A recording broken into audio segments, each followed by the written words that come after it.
more than 300,000 Central Americans and Haitians living in the U.S. under the Temporary Protected Status, TPS, no longer need to be safeguarded from deportation, the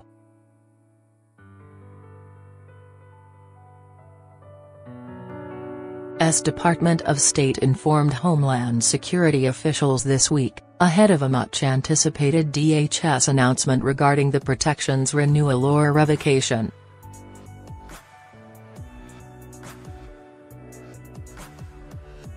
According to a report by The Washington Post on Friday, Secretary of State Rex Tillerson issued a letter to acting DHS Secretary Elaine Duke stating that dire conditions that once gripped Central America and Haiti no longer justify the protection of the program's beneficiaries, who have been allowed to live and work in the U.S.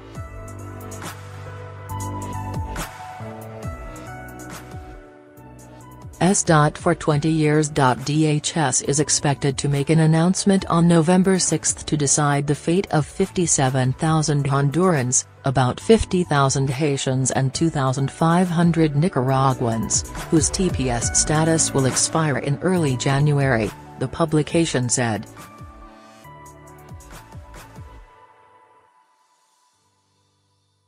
The largest group of TPS beneficiaries are from El Salvador, with 200,000. Even though many of them arrived in the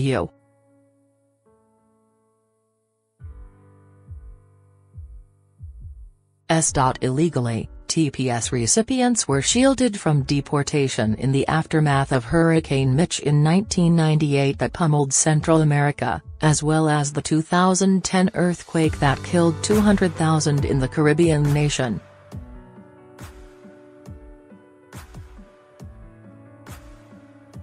Since then, the U.S. has renewed TPS, in the case of Hondurans, at least 13 times, allowing them to work and pay taxes.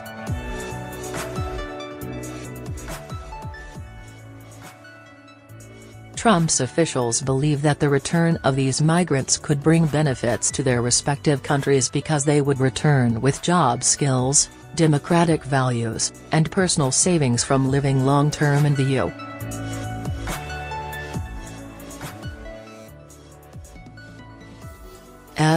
The Post added. Last month, Central American leaders and citizens said they worried that economic and food insecurity issues in their countries could worsen should the Trump administration decide to deport TPS recipients, the Miami Herald reported.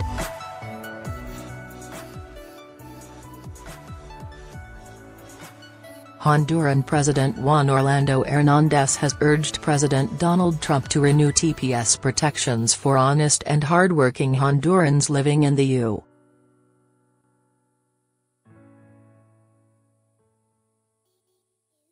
The publication added. The Hispanic Caucus said on Twitter that ending TPS and deporting legal workers would cost the country $164 billion in GDP over a decade.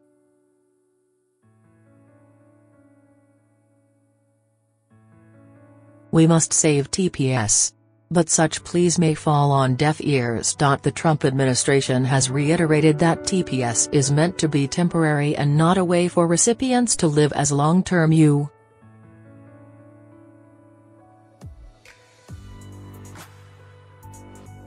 residents, the Post reported. Even though administration officials admitted that Central America and Haiti are still facing socio-economic woes, which have prompted undocumented migration to the U.S.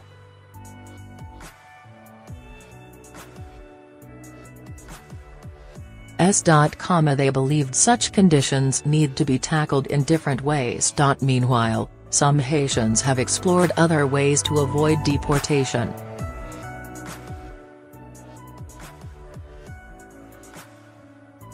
As Newsweek reported last month, thousands of Haitians have moved across the US-Canada border to seek asylum status.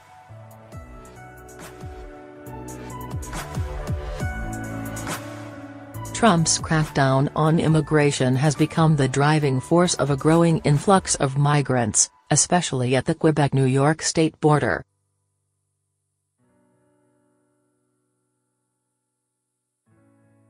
As TPS recipients await a final decision, a bipartisan group of South Florida lawmakers hopes to prevent a massive deportation.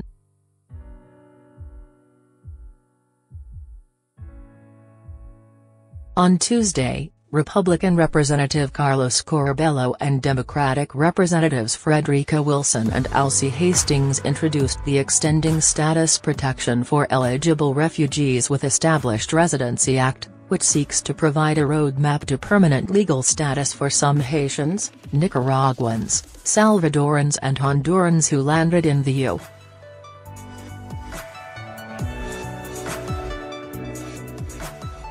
U.S. Prior to January 13, 2011, Congress created TPS in 1990 as a way to protect foreign citizens from being deported to their countries amid chaos caused by natural disasters or internal conflict,